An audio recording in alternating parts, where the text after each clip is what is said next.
भोपाल के मालवीय नगर में घर के बाहर भीड़ लगी हुई थी। सावित्री देवी का आज सुबह सुबह ही निधन हो चुका था। परिवार के नाम पर उनकी एकमात्र बेटी मीरा राजपूत थी। सावित्री पिछले कई सालों से गंभीर बीमारी से जूझ रही थी और आज उन्होंने अपनी आखिरी सांसें लेते हुए दुनिया को अलविदा कह दिया। मीरा की उम्र 21 वर्ष थी। वो कॉलेज के अंतिम वर्ष में थी। सावित्री का निर्जीव शरीर उसकी आंखों के सामने सफेद चादर से ढका हुआ पड़ा था। मीरा की आंखों से आंसू बहते जा रहे थे।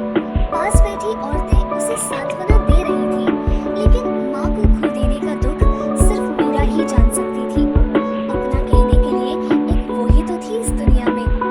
सावित्री ने मीरा को उसकी पढ़ाई के लिए इंदौर भेज दिया था, जिसकी खास वजह सिर्फ सावित्री ही जानती थी। इंदौर में मीरा नेशनल कॉलेज में पढ़ती थी और उसी कॉलेज के एक हॉस्टल में रहती थी। मीरा बहुत ही कम बोलने वाली लड़की है। वो अपना अधिकतर समय किताबों में ही बिताया करती थी।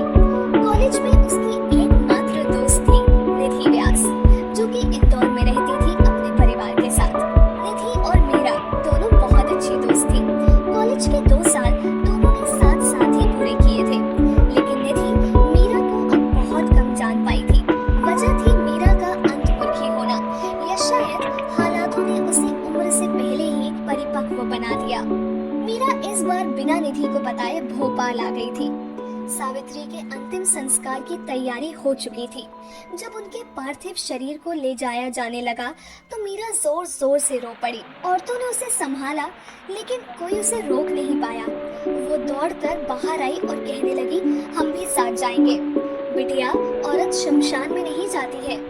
वहाँ खड़े एक बुजुर्ग ने कहा, हमें कुछ नहीं सुनना, हम भी साथ जाएंगे। मीरा ने कहा, चलने दीजिए काका, मुख अग्नि के लिए किसी अपने का होना भी जरूरी है, और आजकल क्या लड़का क्या लड़की, चलने दीजिए। पास खड़े विश्वनाथ ने बुजुर्ग आदमी से कहा। सभी वहाँ से सावित्री का पार्थिव शरीर लेकर निकले। आंखों में आंसू भरे, हाथ में अग्नि का पात्र पकड़े मीरा चली जा रही थी। उसके बेजान पैरों में जैसे हिम्मत ही नहीं थी। माँ के साथ उसने बहुत कम वक्त गुजारा था। न जाने वो कौन सी वजह थी जिससे माँ ने उसे हमेशा खुद से दूर रखा। सोचते हुए और बीती बातों को याद करते हुए शमशान आ चुका था। सावित्री का अंतिम संस्कार किया गया। एक लौती वारिस होने के कारण उसी ने मुख अग्नि भी दी। उन पलों में मीरा को संभालना बहुत मुश्किल हो रहा था। वहाँ मौजूद सभी की पलकें नम हो गईं। 1 महीने बाद मीरा इंदौर आई। उसने कपड़े बदले और अपनी बुक्स उठाए कॉलेज आ गई। कॉलेज आकर उसने प्रिंसिपल से बात की और उन्हें अपनी माँ के देहांत के बारे में बताया। चूंकि मीरा कॉलेज में सबसे होनहार स्टूडेंट थी, इसीलिए प्रिंसिपल ने उसकी 1 महीने की लीव को मान लिया। मीरा प्रिंसिपल का शुक्रिया अदा करके बाहर आ गई। क्लास शुरू होने में अभी वक्त था, इसीलिए वो आकर बेंच पर बैठ गई और उदास आंखों से जमीन को निहारने लगी। तभी एक जानी पहचानी आवाज उसके कानों में पड़ी। ओ मैडम जी, कहाँ थी इतने दिन? ना फोन ना मैसेज, आखिर चल क्या रहा है तुम्हारे दिमाग में? मीरा आवाज की दिशा में पलटी। सामने निधि खड़ी थी। मीरा ने कोई जवाब नहीं दिया तो निधि उसके पास बैठ गई और प्यार से कहा, क्या हुआ मीरा, सब ठीक तो है ना? निधि की बात सुनकर मीरा की आंखें डबडबा गई। उसने नीचे जमीन की ओर देखते हुए कहा, माँ नहीं रही निधि। क्या? ये कब हुआ? और तुमने मुझे बताया क्यों नहीं? निधि ने चौंकते हुए कहा। क्या बताती निधि? मैं खुद भी नहीं जानती थी कि माँ किस दर्द से गुजर रही है। मैं कुछ जान ना पाऊँ, इसीलिए उन्होंने हमेशा मुझे खुद से दूर रखा। और देखो, वो हमेशा हमेशा के लिए मुझसे दूर चली गई। कहते कहते मीरा की आंखों में आंसू भर आए। निधि ने मीरा का हाथ अपने हाथ में लिया और उसकी आंखों में देखते हुए कहा, तुम अकेली नहीं हो मीरा, मैं हूँ ना तुम्हारे साथ, दोबारा ऐसी बात मत कहना। मीरा ने निधि को गले लगा लिया। निधि उसे हिम्मत बंधाती रहती। क्लास का वक्त हुआ तो दोनों उठकर क्लास की ओर चली गई। मीरा को अपना ख्याल रखने का बोलकर निधि घर चली गई, लेकिन आज उसका मन बहुत उदास था। वो बस मीरा के बारे में ही सोचती रही।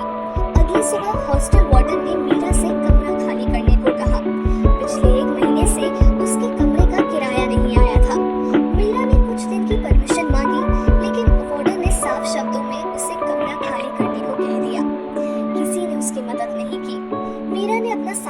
समेटा और बैग में जमाने लगी। उसके पास जो पैसे थे वो तो माँ के अंतिम संस्कार और उसके बाद के कामों में खर्च हो गए थे। अनजान शहर में आखिर मदद भी ले तो किसकी।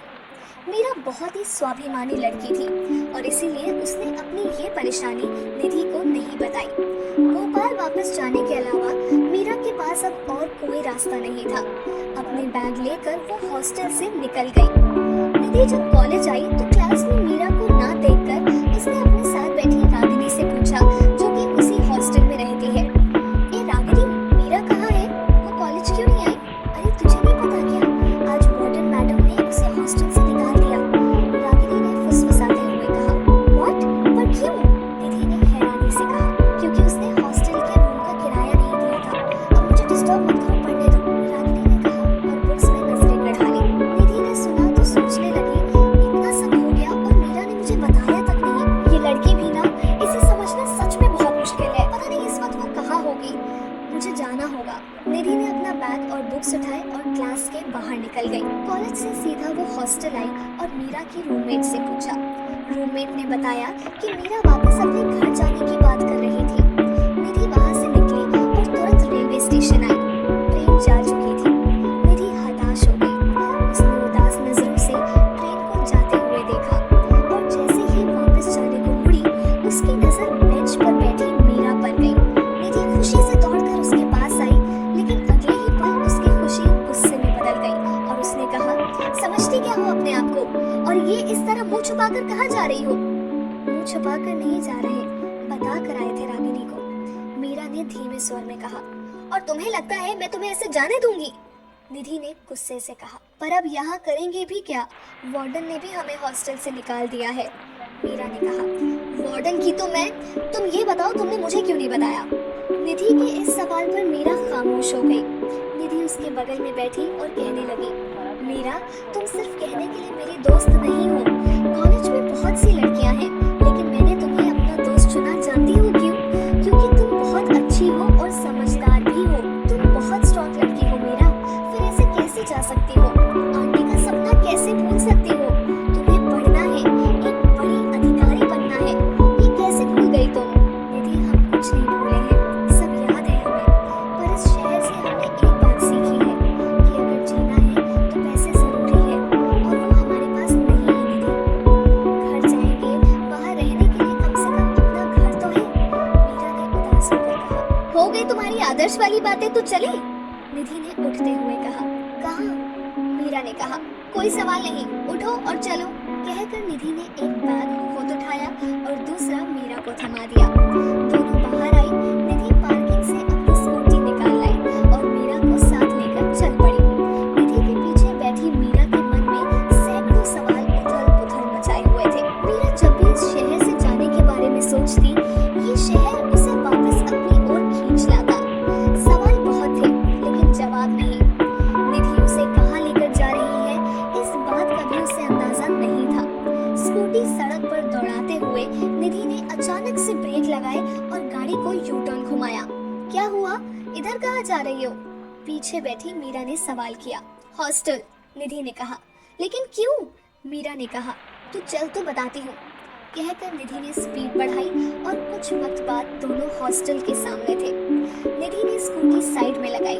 उसने मीरा का हाथ पकड़ा और उसे लेकर अंदर चली आई। वार्डन सामने ही खड़ी मिल गई।